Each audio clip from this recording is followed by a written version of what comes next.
Press club যেহেতু একটা club এবং ক্লাব পরিচালনার একটা নিয়ম আছে। আমি জাতীয় প্রেস ক্লাবে বা অন্যান্য প্রেস ক্লাবে যেখানে যাই, আমি নিজেও বিভিন্ন ক্লাব প্রতিষ্ঠানের সদস্য, আমি জানি যে এটার একটা নিয়ম কানুনের মধ্যে দিয়ে চলে। নিয়ম কানুন নিয়ে মাঝে মধ্যে তর্ক হয়, বিতর্ক হয়, আবার সেটা নিয়মের মধ্যেই সমাধান হয়। আমি আশা করি চট্টগ্রাম প্রেস ক্লাব একটা ঐতিহ্যবাহী প্রতিষ্ঠান। এই প্রতিষ্ঠানকে আপনারা আপনাদের ভুল বোঝাবুঝি দূর করে এক জায়গায় দাঁড় করবেন, আমি আপনাদেরকে সহযোগিতা করব। এক, দুই হচ্ছে যে আমাদের গত অর্ধ শতাব্দীর বাংলাদেশের অভিজ্ঞতা হয়েছে যে এই দেশের সংকটের একটা বড় কারণ হচ্ছে যে আমরা এই রাষ্ট্রকে একটা প্রাতিষ্ঠানিক কাঠামোতে দাঁড় করতে পারি নাই। যখন এই প্রতিষ্ঠানের চাইতে ব্যক্তির ক্ষমতা বাড়ে তাহলে প্রতিষ্ঠান কিন্তু চলে না, কারণ প্রতিটা ব্যক্তিরই কিন্তু আয়ু খুব ক্ষণস্থায়ী, তার ক্ষমতাও কিন্তু খুব ক্ষণস্থায়ী।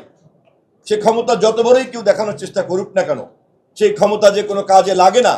গত 50-55 বছরের ইতিহাসে বাংলাদেশে কিন্তু আমরা তা দেখেছি।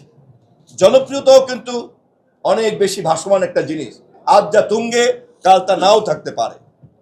আমি আপনাদেরকে বিনীতভাবে অনুরোধ করব, আমাদের নেতা দেশনায়ক তারেক রহমান 31 দফার মধ্য দিয়ে রাষ্ট্রকে আমরা একটা প্রাতিষ্ঠানিক জায়গাতে নেওয়ার চেষ্টা করছি। সেই ধারাবাহিকতাতে আমরা দেশের সকল প্রতিষ্ঠানকে প্রাতিষ্ঠানিক করতে চাই। চট্টগ্রাম প্রেস ক্লাবকেও আমরা একটা প্রাতিষ্ঠানিক ধারার মধ্যে ঢুকাতে চাই। আপনারা রাজি? এই কাজে যে ব্যত্যয়গুলি ঘটেছে, আমরা সেই ব্যত্যয়গুলিকে আপনারা চিহ্নিত করবেন, আমরা সহযোগিতা করব।